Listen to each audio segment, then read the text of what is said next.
nem csak fizetésre, hanem különböző egyéb dolgokra is nagyon jól használható.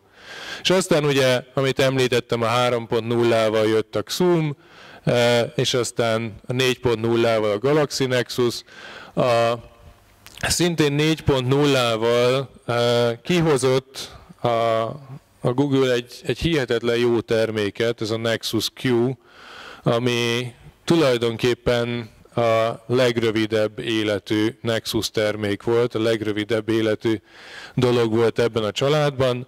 Ez egy kis gömb volt, aminek tulajdonképpen ma az utódja a Chromecast, csak a Nexus Q az egy teljesen Android alapú, egy 4.0-ás Androidot futtató cucc volt. Tényleg nagyon jól nézett ki, csak sajnos a terméktámogatás is megszűnt mögüle, és egyszer csak kivezették a Play Store-ból, illetve be se vezették igazán.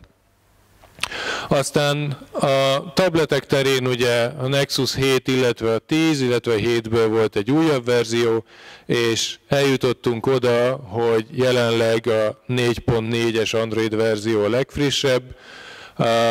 A 4.4-es verzió meglepő módon, ugye említettem, hogy mindenféle sütemények neveit, vagy édességek neveit viselik az Android verziók.